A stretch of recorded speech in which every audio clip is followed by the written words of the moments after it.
Hello and welcome to the West Yorkshire Football Show. I'm Stephen Brown and joining me is Jason Booker. And on this episode of the Leeds United Debate Show, we ask, after leaving the club, is Luke Ayling a Leeds United legend? Please do give the video a like, and if you're watching live, get involved in the debate by getting your comments in, or if you're watching later, please let us know what you think. Jason, Luke Ayling has departed Leeds United. He's now officially a Middlesbrough player. It's been a crazy couple of days since the news broke. Obviously, he made his last appearance as a substitute against Peterborough at the weekend, and there was something there. You could see the way he went over to the fans at the end, and it seemed kind of emotionally charged what he was doing, and it's proven that was his last appearance in a Leeds shirt. And to be honest, it stirred up all kinds of feelings and memories over the last couple of days. Just off the bat, before we get into it, what's your kind of feeling about it? How are you feeling now that he's actually gone? He's not a Leeds United player anymore. It's funny, isn't it? Because I think in the run-up to discussions about the squad, totally treating the individual as the player, I think we're all in agreement that his best days were behind him. His legs had gone. He was probably third or even fourth choice right back. And, you know, there were several times earlier on in the season where Farke was trusting him with the position, and you, several of the Leeds fans were saying he's not got it anymore. And as soon as the move was confirmed, it all disappeared. Yeah. Oh. It was like none of that existed, and I was almost desperate for him back, and I was gutted he'd gone. And all of a sudden, I'm starting to try to convince myself that I'd have liked to have seen him see out the season, and could we have found a way for him to be playing? And the truth is no, we couldn't. And you know, that's the reason why this conclusion's come. But the facts are I'm still left with all them feelings. And you know, before we get into the nitty gritty of it all, I've got to say I think the club have dealt with it brilliantly. I think the social media streams, whether it be Twitter, YouTube, coming direct from the club, the stuff on the official website, the interviews that they've done with him, his teammates, everything that we've seen has been perfect. And that's exactly the way that all of that group should have been allowed to leave, especially some of the stalwarts that have been there from even before Marcelo. That were big figures of this club before Marcelo Bielsa. And for me, you know, and we'll pick it apart, but Luke Ayling and Liam Cooper especially, you won't see players like that ever again. You know, you're never going to see another Eddie Gray. You're never going to see another Norman Hunter or Billy Bremner. They don't exist in modern day football. As close as what you get to that is a Luke Ayling or a Liam Cooper. And for me, anybody that sees it as anything other than him going down as a Leeds United legend, and I would use that word, and I said this on Twitter, it sounds a bit drastic, but this club ain't for them, because they are exactly what epitomises, for me, Liam Cooper and Luke Ayling, epitomises being Leeds United. You can say what you want about the playing ability, but you know what they are as people, what they mean, and how they get the fan base, and what they give out there on the pitch. You know, for me, is second to none. Luke Ayling, I think, he goes down. He does go down as a legend, mate. Yeah, I mean, I agree with absolutely everything you've said there. I think you bang on about the club. I think they've handled it magnificently, especially after we botched Clicks going. You know, the fact that it was announced kind of at the end of a game and half the crowd had left, and it was so hastily put together. Pablo, obviously, his goodbye was in a half-empty stadium at the end of the COVID season. It's lovely that we've got this right, and I think it demanded it to be right and proper, because this guy has given absolutely everything to the club. Yeah. You know, I was thinking about this, and it really feels like it's hurt, does this one? It's hit hard.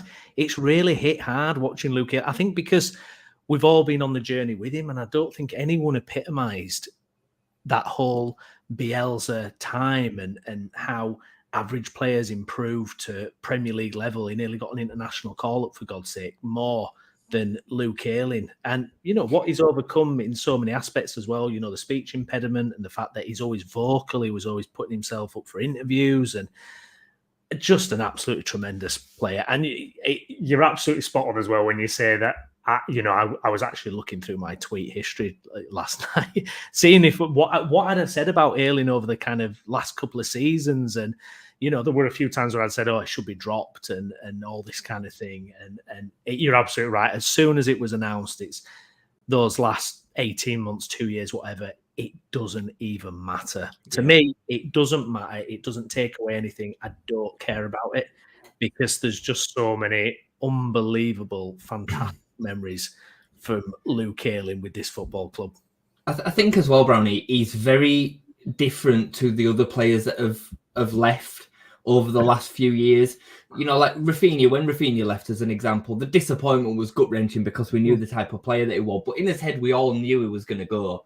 Yeah. The same went for Calvin. Yeah. And as much as Calvin's a Leeds boy and he got it and we all loved him, we all knew it was coming. And for me, I think this is the most kind of, it almost feels like a breakup. It feels a bit like Bielsa. Not quite to the same extent, but it feels more that kind of vibe. And I think Coops will feel exactly the same. He, overall, even Jack Harrison, some of the players, even Clicky, and I'd say Click was, it meant a lot. But this is different. This is a bit different to that, especially because he was there before it all went good. Luke kind of typifies what we've had to go through to enjoy the Bielsa years, to kind of to have that. He typifies all of that. So for me, it hurts. It does really hurt, and it's sad to see him go, as much as it is the right thing to do. And I'm glad that we can look back on all the amazing moments that we had with Luke Ayling and really, really enjoy them. I think of some of the very best moments of the last 3-4 years, including Bielsa, and Ayling's involved in so many of them. Absolutely. So many of them. So many iconic moments. I mean, just the flop, the rock star celebration, the goal against Huddersfield, other goals that he scored. I mean, so many incredible moments. And I think actually, when I was trying to think about this, I think you're spot on again about how it almost feels like when Bielsa left, that sense of, oh my God, this huge kind of, you just got used to Luke Ayling being at Leeds United. He's been a stalwart for year on year.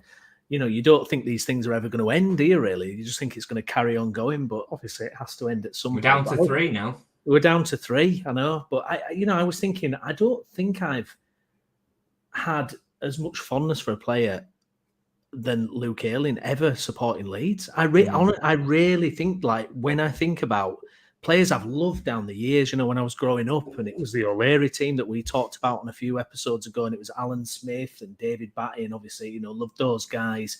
Later on, Snodgrass, Becchio, who I really loved. But I think Ayling kind of tops them all, really. I think there's just something special about his character and what he meant to this club.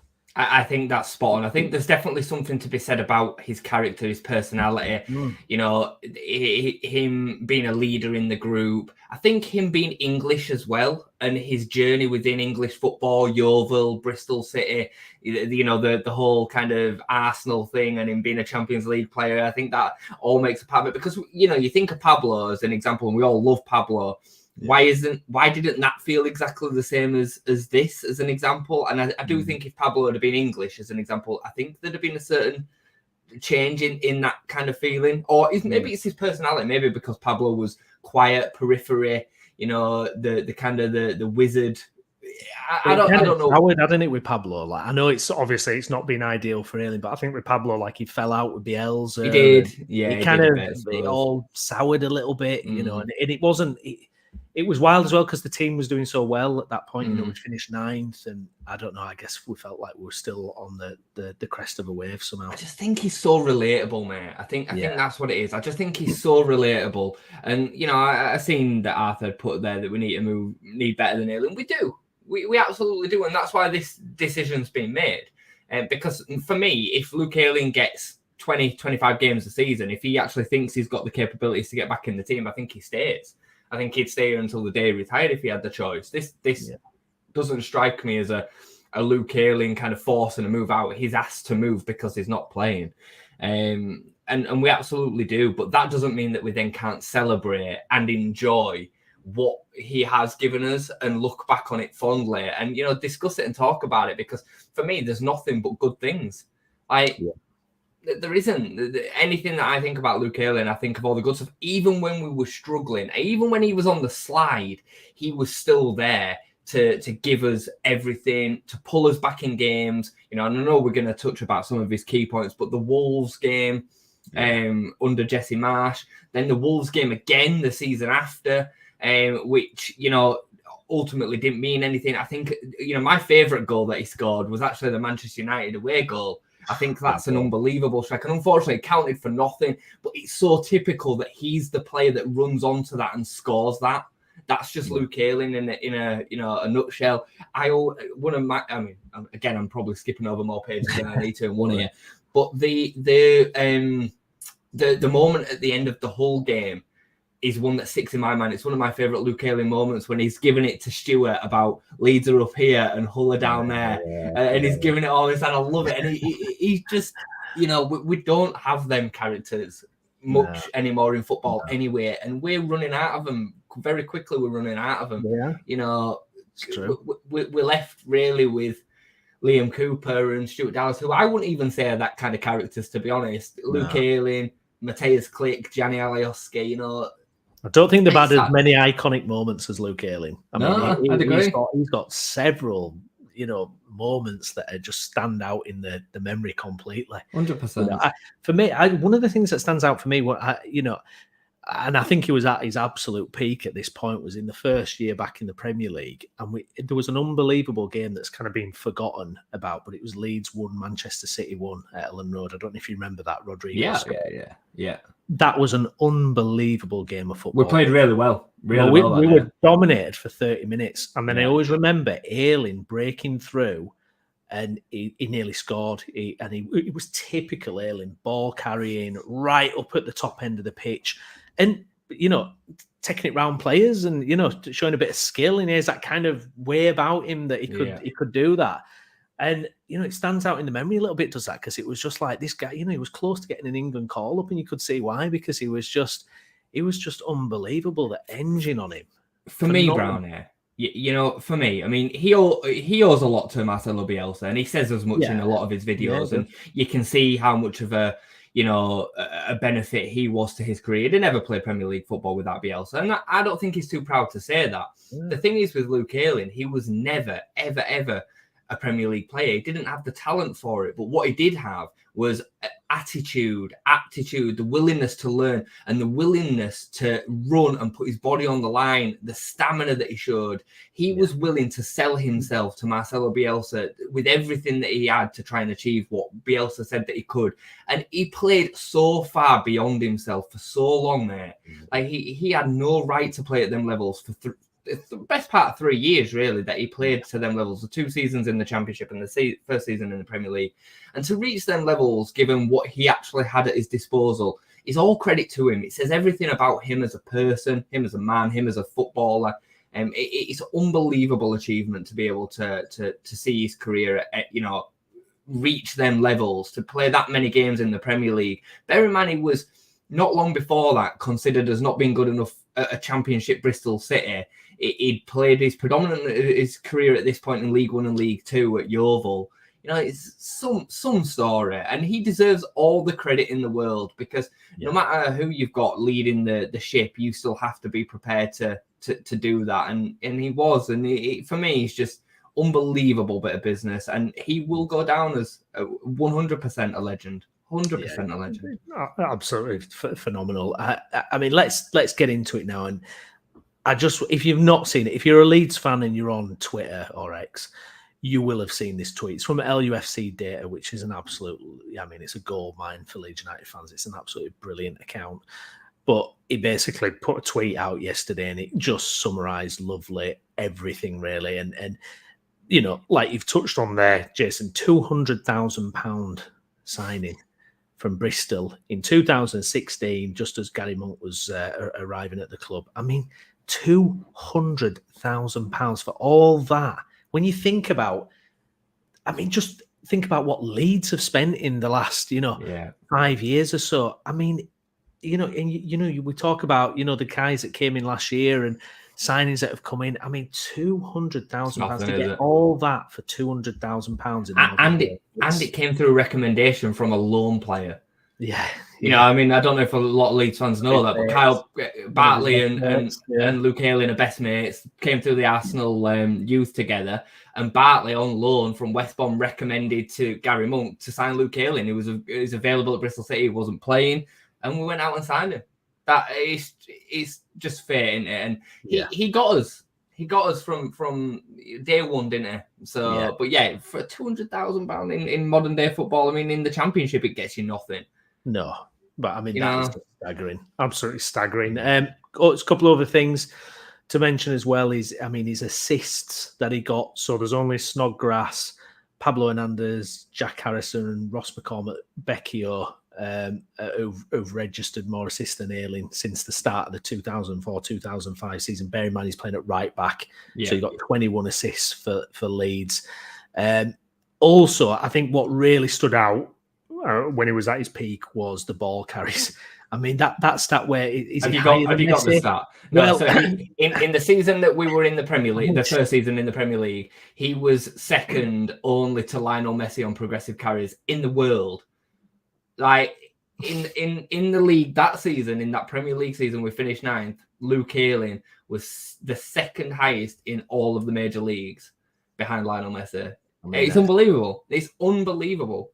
It's staggering, isn't it? I mean, it's absolutely staggering. I mean, his work rate, the distance he covered, you know, his tackling at the time, winning duels, second balls. I mean, phenomenal. I mean, that ball carry where he's like second to Messi. I remember seeing it at the time. You know, but you saw it in the games, didn't you, Jason? I mean, probably no game summed up better than, I know it wasn't in the Premier League, it was just before, but the lung busting assist for Pablo against Swansea. I mean, that showcases everything, doesn't it? I mean, it's you know, it's the game's kind of petering out for us. We just can't get that breakthrough. We need to get the 3 points. We've got to get the 3 points. But it's a struggle. It's a hard game. And he's just bombing up that right wing, and he's taking the ball, and he just runs on and on and on, gets the ball back and plays it into Hernandez. I mean, it's just... Under Bielsa, Brown, it was an absolute nightmare for opposition teams to defend against, because it forced their winger to come all the way back. And, you know, not many fullbacks could do that. I read a stat earlier that he ran the equivalent of 10 marathons in one of the seasons. Like, it's unbelievable. The mentality to be able to do that, let alone the physical capability, is just phenomenal. It's frightening. And he, like I've said before, he deserves all the credit in the world. And it shows what an unbelievable athlete he is as well. Like, forgetting his footballing ability for a minute, that is athletic ability to a different level of pushing your body to that kind of degree is unbelievable. Unbelievable. Yeah. I mean, you've mentioned him there. We can't kind of talk about Luke Ayling without talking about Marcelo Bielsa, and like you say, you know, him and many other players at the club, and the club itself, you know, indebted to Bielsa for how much he changed the club. That relationship between not just Ayling, but, you know, the few of the others with Bielsa, I mean, such a transformative stage for our club. I mean, you look at that 2016-2017 season, and then, you know, the 2017-2018 season, and we're really not going anywhere. You know, we're not going anywhere. Obviously, the ownership transitions between Cellino to Radrizzani. We had Gary Monk for a season. It was it was a really good season, a lot better season than we'd had for a while. I wish we'd kept Kyle Bartley after that season. I never understood why we didn't, but there you go. Radrizzani takes over. We've got Thomas Christiansen, then Paul Heckingbottom, and I mean the club is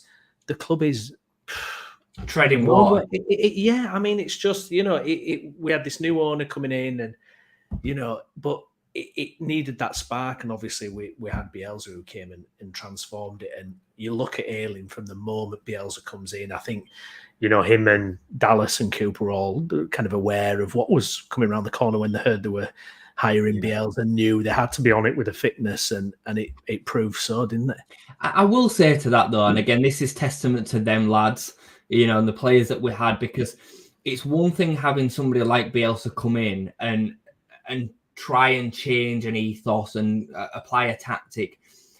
it's another thing actually then going through and doing it, because it's the players that do it. It's not Marcelo Bielsa that does it. It's the players that go out there and do it. And the likes of, and I said this earlier about Ayling, Cooper, even the likes of Click coming back in, Calvin changing his position, Bamford, Alioski going to left back, like the whole group, to be able to fully give yourself to that expectation, that tactic, the dietary requirements that they were having. Bear in mind, during lockdown, there were checks every day to make sure that they were behaving a certain way.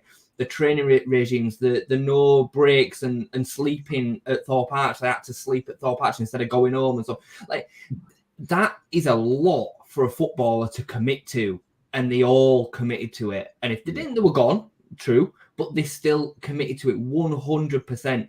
And they got the fruits for it too. They then enjoyed what they enjoyed out of it: bigger contracts, promotions, being able to play Premier League football. Luke Ayling, Liam Cooper, Stuart Dallas, certainly, Matthias Click. There's loads of them that would never have played Premier League football without Marcelo Bielsa, but without their commitment to follow him without question.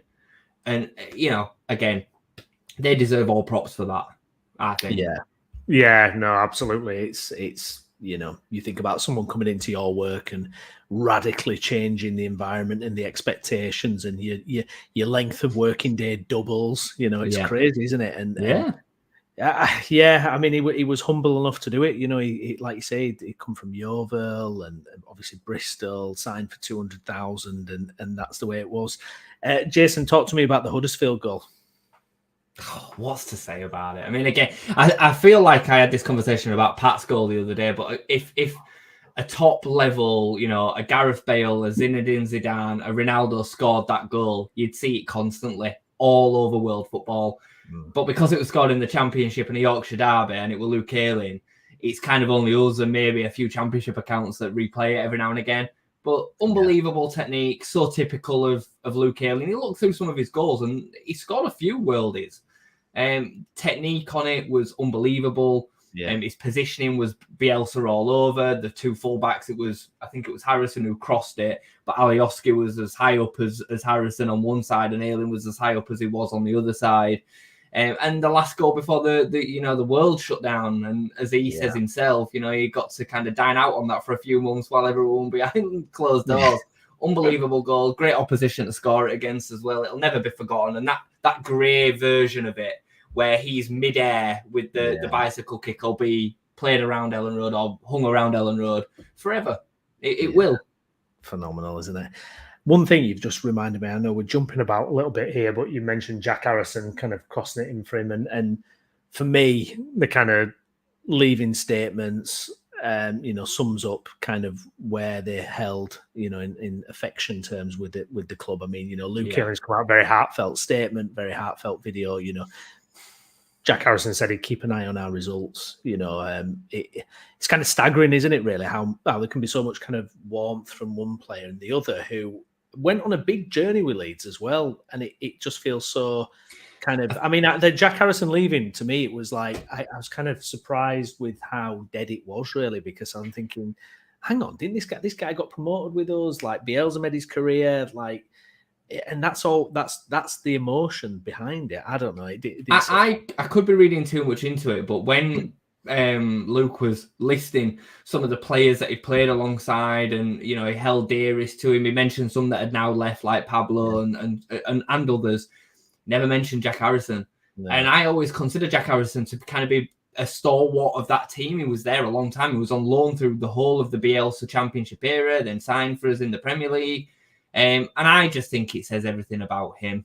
I have no kind of sentiment feeling towards Jack Harrison. I wouldn't want him back if he were to be coming back in the summer. I wouldn't. I always thought it was Hot and Cold. That's his nickname anyway, Hot and Cold Harrison. As a player. And I just feel impartial towards him, mate. But I think he's spot on. I think there's a few, if we'd have taken, I think Alioski kind of left under a cloud because of the rumours that he was going to that club. Yeah, that was. And I think that played down the way that he ended up then leaving. And obviously they got Clicks completely wrong last season. Click should have had similar-ish to what Ayling has had to, this week. And I think that that group, Berardi, we got to, you know, he got a proper send off or some version of a proper send off. So did Pablo. That group all deserved it because they will all go down in history. Leeds fans in 30 years' time that were there during this period will be able to recite that whole team. Yeah. They'll be able to recite the whole team. And, you know, Jack Harrison really should be a part of that, but he's not because of him as a personality, I think. Yeah.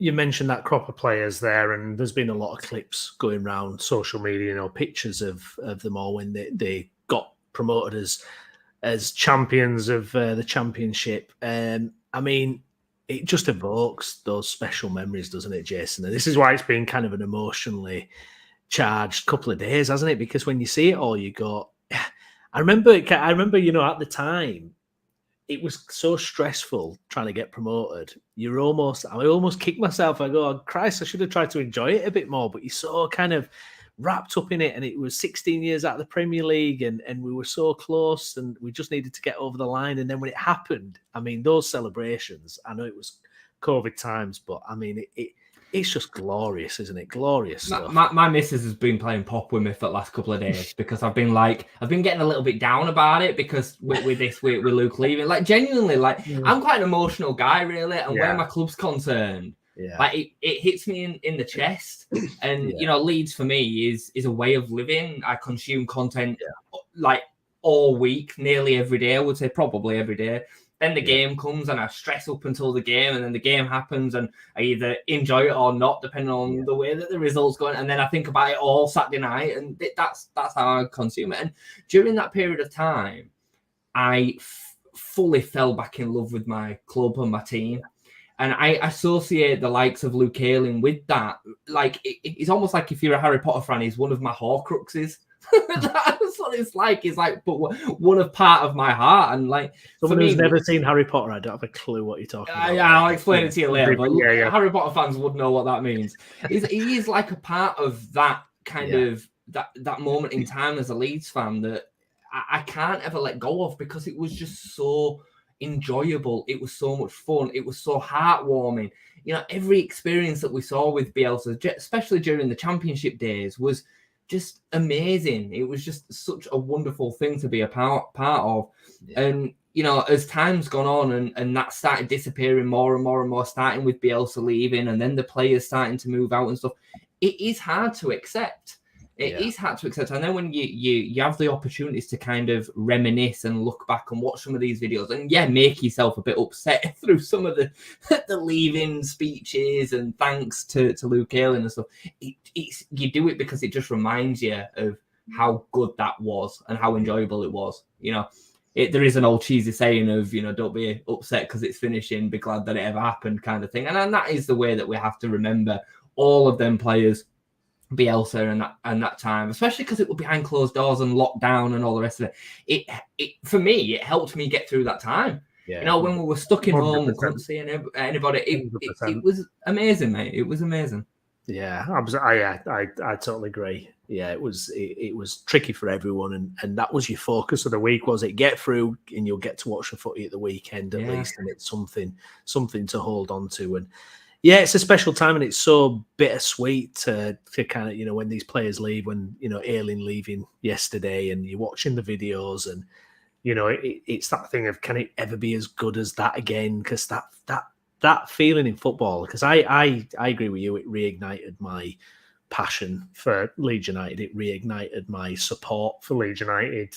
You know, I've always been a fan. I've always been in the support. I always, you know, I'm shouting at TV. I'm shouting in the stands whenever, you know, all that. But there was something about that period that it took it to a new level of obsession. It was obsession. I mean, it really was obsession at that point. You know, I feel it 100%, mate. 100%. I've been on a come down from that since Bielsa left last season, because we're in the Premier League and we were trying to, you know, all those problems. This year, I felt kind of a bit numb about this season so far, because you know, we're back in the Championship. We're back where it all started, except we haven't got Bielsa anymore. We've got someone different, and the players are different, and it stirs up all that kind of stuff, doesn't it? I mean, this is Bielsa and Bielsa alone, really, but it created a bubble outside of what we know as modern day football in the way that it's recycled and money's so involved and stuff. Like, it never felt like we were part of that structure that has been created, you know, the Super League and the Premier League and all of its money and the ownerships and all of that didn't exist while we had Bielsa. We had the man that sat on a bucket and, you know, sent spies to spy on his opposition, and we had the genius that got us playing this unbelievable football. We had a genius that turned Luke Ayling into the player that he was, that brought Matthias Klick back from complete obscurity into being the number 8 that we'd always wished that we could find. He turned Calvin into being the best defensive midfielder in the country at a period of time. Like,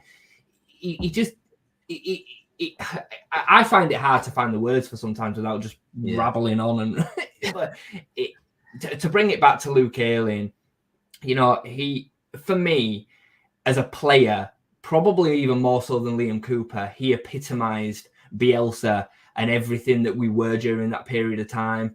Housery, you know, to the max, determination, quality as well, you know, passion, belief, and a real connection back to the fans that we'd not had for years and years. He found that, did Luke Ayling, through Bielsa, through what was being created at the time. Ayling epitomised all of that. And he just, for me, he cannot be considered as anything else other than an absolute club legend, because you're not going to have these people, you know, a Billy Bremner don't exist anymore, guys. It doesn't, one club man. It's so rare. For me, Luke Ayling is as close as you're ever going to get. I'm not saying that we should make a statue because the times are different. Right? I don't want to see a long-haired statue outside Ellen Road. But as far as embodying that, what it means to be an icon or a legend in the eyes of a set of fans, Luke Ayling's it. Yeah, I mean, for me, it's like one of them as well. It's like, if he wants to get into coaching or if he wants to do something in football still, I think Leeds have to grab him and say, come back here, you've got 100%. A place here. Or if it's media work, you know, he's always going to be welcome. He's going to, I mean, it's going to be, the red carpet's going to be rolled out for him. And I'm just going to say this as well. Think about how available he was, Brownie, through his time at Leeds United. You think about Luke Ayling never being injured, especially during the Championship. Who played at right back if it weren't Ayling? I can't, like, Berardi might have filled in there every now and again, but Berardi played centre back under Bielsa most of the time if he played. Ayling was always available. He put his body on the line for us all the time. And I'm just going to mention the Forest interview. You know, Luke Ayling obviously has got a pretty bad stammer, really. It was really bad once upon a time, and he's grown and he's got confident in the way that he handles that. But, you know, social media nowadays is a horrible, horrible place to have to exist, especially for somebody that's in the spotlight as much as, you know, Leeds United's vice captain is. And he still, for the club and for us, stood up when it counted and went out there with that disability and dealt with it like an absolute warrior. And, you know, to come out after the Forest game and do that interview when he clearly did not want to be there, but he did it for us, and he did it for his team, and he did it for his manager. And for me, it's just so much respect for him. So much respect. I agree completely. And that was a huge turning point in that season after that Forest game as well. It really was. Get to a couple of comments then. Gail, thanks for your comment. Goal against Birmingham when we won 5-4 in the last minute. That game is absurd. I don't know why.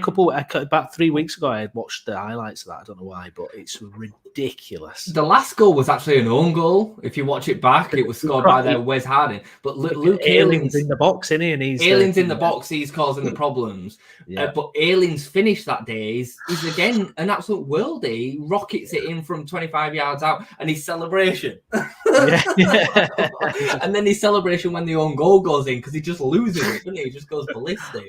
I mean, that was an unbelievable game, unbelievable performance. Yeah, absolutely. Arthur Ayling, great player for Leeds United indeed. Skip, after the season ends, club should get the whole promotion squad and Bielsa back for a day in the Centenary Pavilion. I mean, you know, I don't think there's any chance of getting Bielsa back. Maybe a couple of the promotion squad, but I think the dream would be incredible, wouldn't it? They might save something like that for Coops' testimonial. I feel like that might be possible for Bielsa to come back for that. Manages them for the might be, but I will actually collapse Oh. if that happens. If that gets announced, I will. Ayling's due back for the Preston game, isn't he? Yeah. Not this weekend, but next weekend he's going to come back and be sent off properly, which I think again is amazing. Yes. You know, and everything that he deserves. 283 Leeds United appearances, I think it was. 268 league appearances. He's up there with. Up here. Yeah. That's some of the highlights. 268 appearances, 121 games won, 9 different managers as well. I mean, I know we got through about 3 or 4 last season, but there you go. Championship team of the year for the 1920, of course. Leeds United goal of the season. I mean, it's, you know, what can you say? Championship player of the year as well. Yeah, championship. 1920. Just fabulous. Good stuff. Jason, any final thoughts then on Mr. Ayling as he's now departed the club? I could talk on forever. And I could talk on about some of the comments as well. There's loads that I want to talk about, but I think we should specifically keep it to Mr. Ayling today. Cause I don't even really want to talk about his replacements. I mean, you'll talk about it off air, but we'll talk about it at the review at the weekend. But no, you know, for me, I hope he does well at Middlesbrough. I hope it's not at the consequence of Leeds United. He won't play against Leeds, by the way. For those of you saying that he'll could score against us in the playoffs, he definitely won't. That's always in a loan contract that he can't play against his parent club. Yeah. Which I think, I could be wrong, but it could be part of the reason why it's actually a loan. I did think about this the other day. Because if he signed for them permanently, he could then play against us at their place in a couple of weeks and then against us twice in the playoffs if that ends up happening.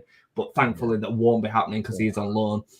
I hope he does great there. I hope he plays. I hope, you know, I'm not wanting us to be proved right by letting him go. I'm really not. I want him to go there and have a fantastic 6 months so he gets a nice couple of year contract somewhere, whether that be at Middlesbrough or another championship team, wherever. I don't care. I want nothing but the best for him.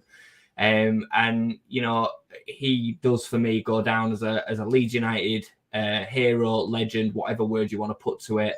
And I can't wait to see him come back in whatever capacity he wants over the years. He'll be forever heralded as one of that magical team for me. Yeah, I completely second that. I think that's a fantastic way to end tonight's show. Please give the video a like if you've been watching and enjoyed the content. And if you're watching again later, please do pop a comment in, get your thoughts on Luke Ayling as well. And if you've been listening on Spotify, please do leave us a rating and a review as well. Myself and Jason will be back for match reviews and West Yorkshire roundups and all that good stuff as well. Plenty of content on the channel at the moment as well, so do take a look around. But thank you very much for joining us, and we'll be back again soon. Thank you.